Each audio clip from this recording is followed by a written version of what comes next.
Hi guys, James at RampantLionReviews again for you today with another beer review. For this one we are going to stick to Sweden and we're going to head up towards Gothenburg once again, Göteborg as you would say in Swedish, the Swedish craft beer capital up on the west coast, and we're going to go back to a brewery who have a very good reputation when it comes to the sour side of things. So for this review then we are going to go to DuckPond Brewing and we're having a taste of the dark wine today. So this one comes in at 6% ABV and it's a Gose with blackcurrant and vanilla added to the brew. So hopefully this turns out to be a nice beer. This is one that's been recommended to me by a couple of the Swedish guys who I talked to on Instagram, the likes of Mr. Soulberry, Beer Hedonist, and also beerpics.se.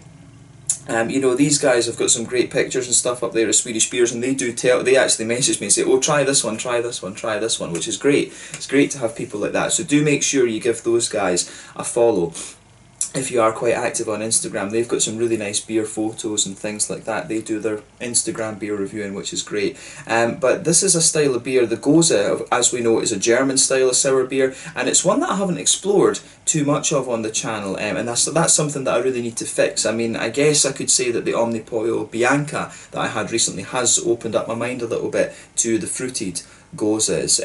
You know, I've reviewed the Ritterguts Gose, which is one of the original ones from Germany, which is great. So the Gose is a style of beer that I really do need to explore a little bit more on the channel. So do give me some recommendations for these in the comment section below. That would be hugely appreciated, because this is a style that has been neglected a little bit over the channel's lifetime. So let's fix that over the next kind of year or so. Let's get more Goses reviewed on the channel. But yeah, this one is the dark wine. 6% and a Gose with blackcurrants and vanilla added to it, so it should hopefully be very nice, this one. So yeah, let's see how we get on with this beer then. As always with my reviews, I'll tell you a little bit about the brewery before we taste the beer. If you want to get straight to the tasting, just fast forward. All the usual links are in the description below. That's the brewery website, the link to my other reviews that I've done from DuckPond Brewing before, as well as Mikrofrån, which is the name that this brewery used to go by. There's all the usual social media down there as well. If you want to see more reviews, do please consider subscribing to the channel. The whole channel, of course, has a geography-based tagging system, so you can go into the home page and search for beer based on country, city, state, county, province, prefecture, whatever it is you're interested in. Do check out the playlists of beers from different countries. There is one there for all the Swedish beers.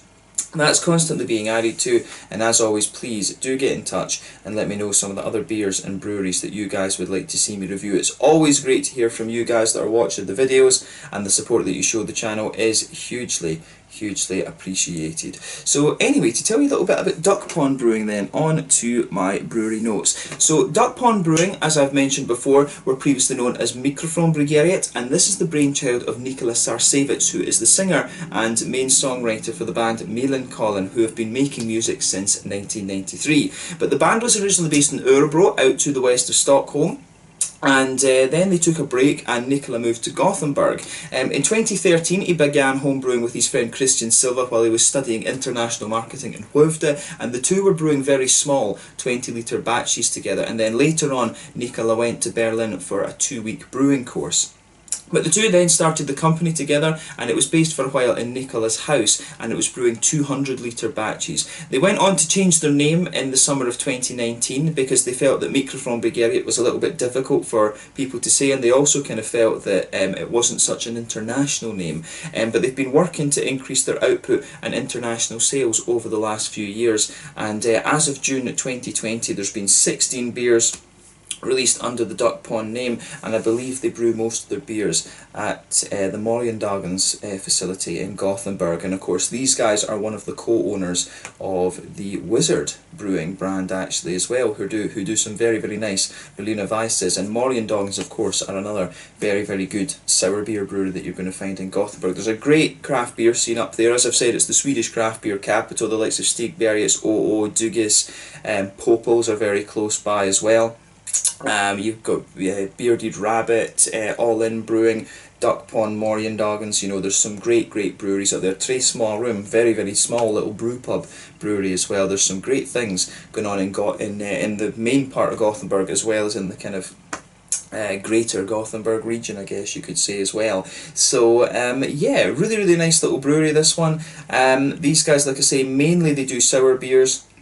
and they've got a very, very good reputation these days, I have to say. So yeah, if you haven't tried some of the DuckPond Brewing beers, I would recommend that you do. I've only tried a couple of them, but I've had a couple of beers from Wizard as well, and I've also had a couple of beers from these guys under the Microphone Brigeriet brand. So yeah, that's all I can really tell you about DuckPond Brewing for the moment. If you want to learn more, you can check out the brewery website. You can follow them on Facebook and Instagram to keep up to date with all the latest goings on, and of course you can check out the Rate Beer, Untappd and Beer Advocate pages to learn more about all the different beers that they've done. So yeah, let's get on and actually have a taste of this one then. The Dark Wing, as I said to you at the start of the video, this one is a 6% Gose with blackcurrant and vanilla. So yeah, it says that this one contains barley, wheat and oat in the malt base. So yeah, it should be really nice. I'll just have a little look at the artwork of this one before we open it up. But yeah, this one is really, really quite nice. I like how the artwork on this one goes together. There you can see on the back there is the DuckPond Brewing brand there, which is quite nice. I don't know why they actually decided to go for the name DuckPond rather than, you know, just call it. They could have just changed the name of the brewery to the Microphone Brewery or something. Maybe that's already been taken though. But yeah, I'm not sure exactly why they went for the name DuckPond. Yeah, it's not a piece of information to be able to find. If you do know, let me know in the comments section below, and I'll put that in the notes for the next review that we do from DuckPond. But this is a brewery that I do keep an eye on in the local and small scale aged range, because they've usually got some very interesting sours along with Morgendagens as well. But yeah, I believe it just says brewed in Sweden by DuckPond Brewing. It doesn't actually say that it's brewed at Morgendagens, but I think this beer is brewed at the Morgendagens brewery. So yeah, let's get this guy out and we'll get on with the tasting. And just wait till you see the colour of this thing. That's crazy. Yes, this is going to be very nice, I think. Look at that. That's impressive. Yeah, these fruited Goses, they can have some very, very beautiful colours and things like that. So yeah, this one, does it say it has lactose in it or anything, or is it just a straight up? I think this is just a kind of straight up, just a sort of straight up normal one, if you like. So yeah, the thing with the Goses, of course, in Germany they used to be put in the cellar. The Gose in Germany does have salt and things in it. And they used to basically leave used to put the beer in the bottles and let it openly ferment in the bottles, and that's what made them sour, of course, because you would get all the wild yeast. They would have the yeast that they actually put in, but you would also get the yeast from the air and things going into them. So yeah, the Goses were put in the bottles, and the bottles were left open, and they would form basically would form a big head of foam on top of the bottles, and that was how you had the invention of the Gose style in Germany, actually. But yeah, when you look at this one, this looks really nice. I mean, this is poured a lovely dark kind of burgundy colour. It's actually very, very close to the label, which I'm guessing is intentional. So it's got this lovely burgundy colour, a little bit like Heart of Midlothian's football shirt, if you're a fan of Scottish football. Heart of Midlothian, it's the kind of sort of burgundy maroon type colour that they wear. You can see there's a solid finger, which it was a little bit bigger than that when we poured it, of course, but there's a solid finger of a very kind of rich, very pinky coloured head, this one. But yeah, fair to say that this one is definitely a lovely kind of maroon burgundy type colour. There's one or two big bubbles sticking towards the side of the glass, a few little ones going up towards the bottom of the there's a few little ones going up towards the bottom of that head there. But you know, overall it looks pretty nice, and when you consider that this beer is made with blackcurrants, this colour is, you know, kind of to be expected. This level of darkness and things will be expected because of all the natural dyes and colours and things like that you get in blackcurrants. But yeah, it looks very, very nice, this one, I have to say. So yeah, let's take a closer look at that aroma then and just see how we get on. Yeah, the aroma of this beer is very, very nice. It is kind of what you would expect. The thing I've always said about sour beers is I don't find them the most complex in terms of aroma. For me, a lot of the sour beers are very straight shooters. If it's a blackcurrant and vanilla Gose, that's the main thing you're going to get out of it. You know, the blackcurrants and the vanilla, and that's exactly what you get here.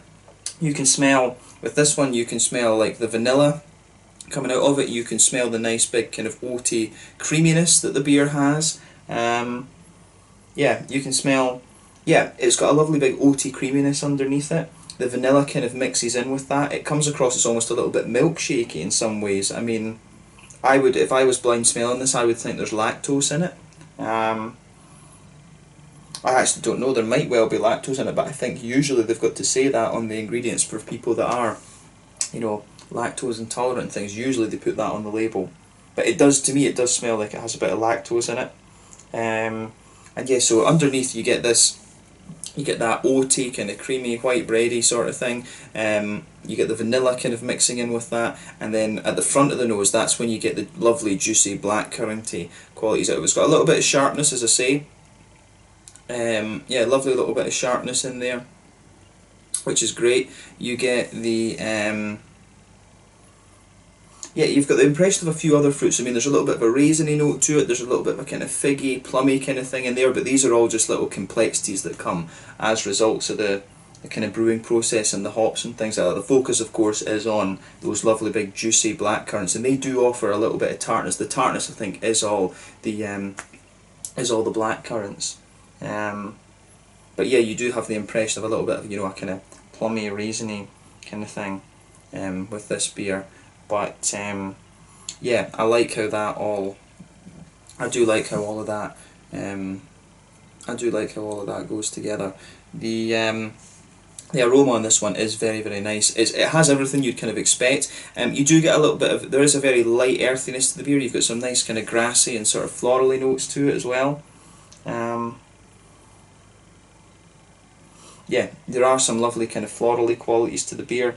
A little bit of light grassiness, I would say, and a wee touch of earthiness. So there's probably a little bit of Hallertauer, Tittnanger hops or something like that, and here are some of the German hops. I'm not sure with the Gose if they do like as they do in Belgium and they add older hops to it so that the bitterness doesn't kind of overtake the sourness of the beer. I'm not sure if that's a technique that's also used in Goses as it's used in, you know, other things as well. Because of course the other German sour style is the Berliner Weisse, and I think they just put less hops in that. So I think these are the Gose and the Berliner Weisse are very lightly hopped varieties of beer. But yeah, there is a little bit of grassiness to it, a little touch of that light kind of earthiness, and also just a wee kind of tiny touch of a floral character as well. But yeah, I mean, this one, it has everything you'd expect of the Gose. There is a wee bit of the saltiness, you will get a bit of an underlying saltiness from this beer as well, because a regular Gose, of course, does have usually it's got a bit of wheatiness in it, a bit of a white bready note, but it's harder to detect because of this level of sweetness that this one has. But you do get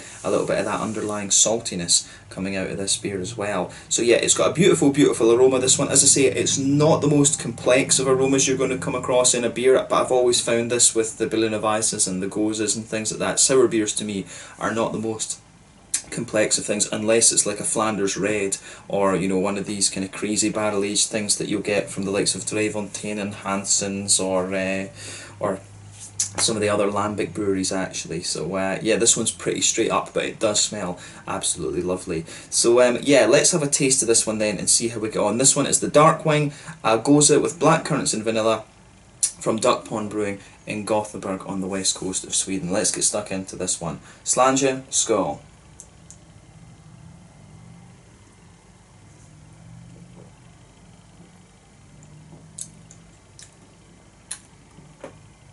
Yeah, that's very, very nice.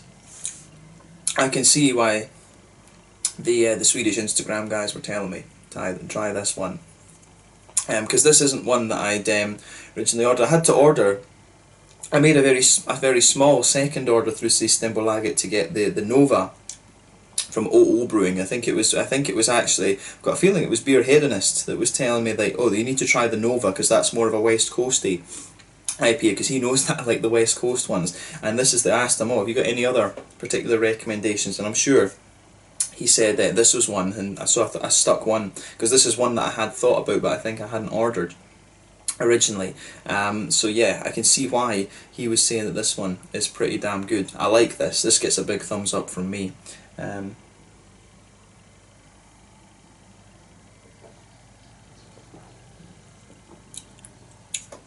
I find this one quite puckering in the beginning. It's got a lovely level of tartness to it. This is one of the sharper, kind of more fruity sours I think that I've had in recent times actually, but it does get a big thumbs up from me. I mean, the one that we had recently from Omnipollo, the Bianca blueberry, that one was very nice. I mean, I don't know, generally speaking, are blueberries more tart than blackcurrants and blackberries?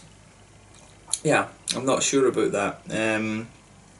Because of course I would think that it depends on where exactly the fruit comes from, because you've got all the different factors of the soil and all of this kind of thing. That's something I remember doing quite extensively when we looked at, in my chemistry degree, when we looked at like soil chemistry and food chemistry and things like that, which was interesting.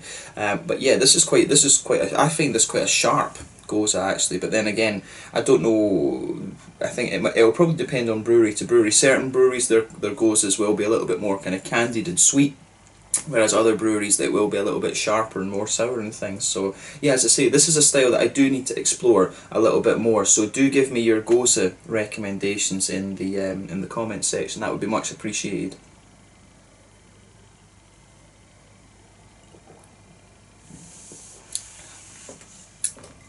But yeah, I do like how this goes together.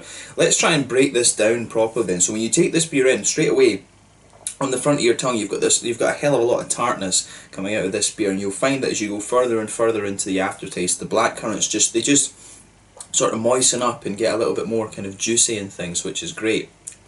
But yeah, you can feel there is a sort of wheaty and oaty base to this one. You can feel the middle third of your tongue and the back third of your tongue. That's just blanketed by a lovely wheaty bit, lovely bit of an oaty creaminess. You get that going right across the middle of your palate there. There is a sort of underlying saltiness to the beer, and I'm finding that the middle of my palate's getting saltier and saltier the more that I go into the aftertaste. So yeah, I don't know how people tend to treat this beer. Is this one that people will drink like quite a few of? I mean, for me, I like sour beers. I would treat sour beers kind of in the same way that I would like imperial stouts. You know, it's a beer that you have one of at a time. I would do the same with Berliner Weisses as well. I couldn't just sit there and drink, loads and loads of Berliner Weisses in the same way that you could IPAs or lagers and things. For me, these are treat beers. I like having one of these just for the purpose of having something a little bit different. I don't know how you guys feel about the sours. As I say, let me know. These are treat beers for me, I would say. But yeah, you can feel the further you go into the aftertaste with this one, the saltiness kind of builds up on this. So this is one of these beers that does make you actually feel a little bit thirsty and things. So yeah, you can feel that lovely wheaty base to this one. The oats give it a sort of creaminess, and I think that the vanilla, if you go to the middle third of your tongue, the vanilla starts to come out towards the front of that middle third of your tongue actually. So I do like how that goes together.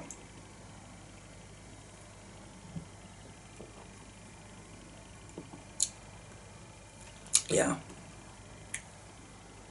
this is a really nice beer. Again, it's very much a straight shooter. It's not too complex, but I do like how that goes together. The sort of milkshakey kind of thing that I was picking up, the lactosey type things I was picking up in the aroma, you don't really get that in the flavour, I have to say. That is more one of these kind of little traits you get from the aroma, and sometimes you can get that when you mix oats and wheat together in the base of a beer. Sometimes it can give you just that impression of a sort of milkshakey, lactosey sort of thing. But yeah, middle, as I say, the base of this beer, wheat, creamed out by the oats basically, then towards the back of the palate you do start to get more of the saltiness out of the beer, which is very nice. I like how that I do like how that goes together in this one. On the hoppy side of things then, in the back corners of the palate there is a little bit of a lighter there is a wee bit of a light earthiness there. It's a typical kind of Hallertau, Ticknanger type earthiness. And as you come further forward along the side of the beer, it's got a little bit of a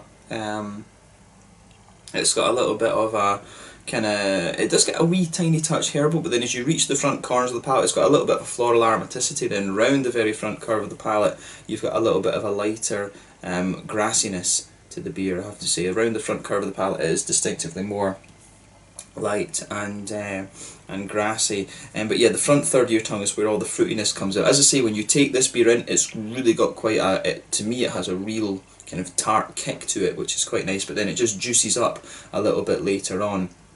And the berries, it is the kind of black currants that are dominating the flavour here, but it does give you the impression of a few other things, like a little bit, it's got a little bit of a kind of juicy plum, sort of juicy plum figgy sort of thing. So the front of your palate you will get a little bit of that plummy raisiny kind of quality sitting underneath, but of course it's the juiciness and the tartness of the blackberries that really dominate the beer on the fruity side of things, as you would expect when it's a Gose with blackcurrant and vanilla. You know, that's just exactly what you expect.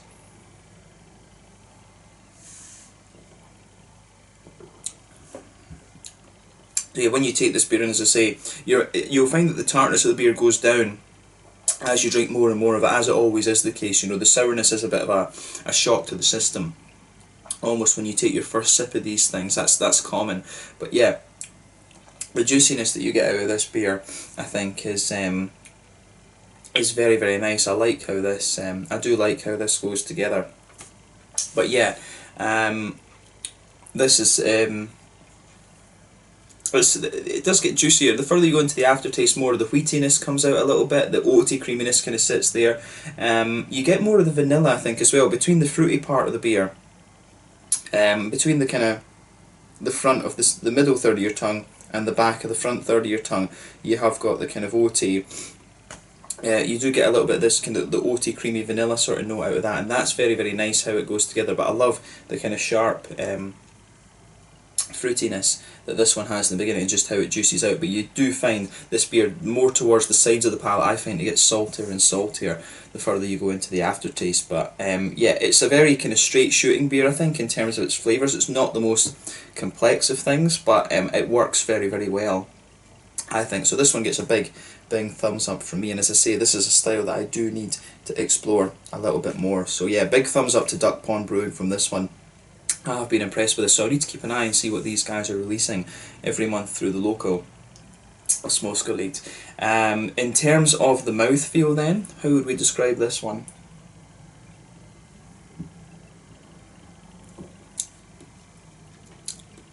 Yeah, I'd say this one, it is kind of top end of mid-body, bottom end of full body. That's sort of on that level of the spectrum.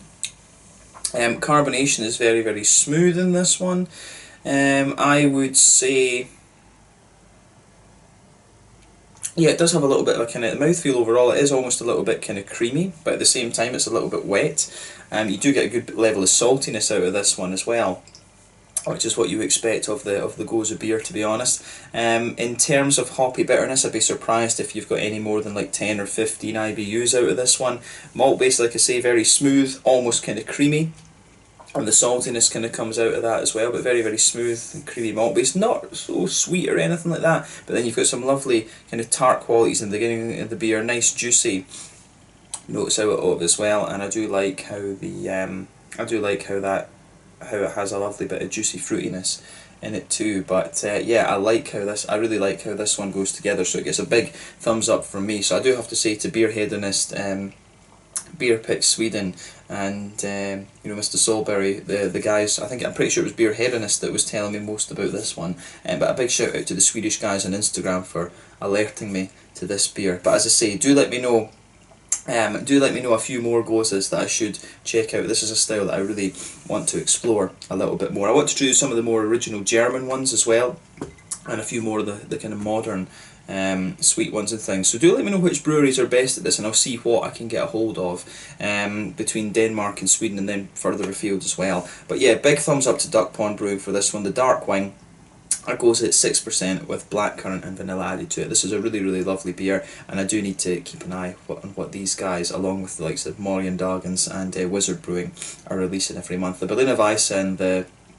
and the Goses are styles that I do need to kind of explore a little bit more. There are more Berliner Weisse reviews on the channel, but not so many Goses, so the latter is one that needs fixed the most. But yeah, the dark wine at 6%, a blackcurrant and vanilla Gose from DuckPond Brewing in Gothenburg here in Sweden. A lovely, lovely beer, this one, and I'm going to go and sip on the rest of this now, because it's pretty nice. This is definitely a sipper beer for me, just because I'm not used to the saltiness and things that you that you get out of these styles of beer. But yeah, awesome, awesome one to review. So thank you again for watching my beer reviews. Until the next time, please like, subscribe, share, all the usual YouTube stuff. Let me know your own thoughts on this beer in the comment section below. Let me know what your favourite beers are from DuckPond Brewing as well. We will return to these guys at some point in the fairly near future. You can also check out Moriondoggins, where I believe these guys are brewing their beers, and you can also check out their shared Wizard Brewing brand, who do some very nice Berliner Weisses. And yeah, check out this brewery. If you check out these 3 breweries if you're interested in some Swedish sour beers. There are also the likes of Breakeriet, Dugis have got some interesting sour beers as well. Jemadalen Handverksbryggeri away up north. Temple do some interesting sour beers as well. Am I missing anyone? Trying to think who else does sour beers, but yeah, there's some very, very good sour beer breweries in Sweden these days, and that's something that I do like covering on the channel for you as well. But thank you again for watching. Check out my social media, check out DuckPond Brewing and Wizard and Moriondoggins as well, and I will catch you guys very soon. Slanja, Skål, make sure you have a little look at the Darkwing, a 6% Gose with blackcurrants and vanilla added to it. Cheers.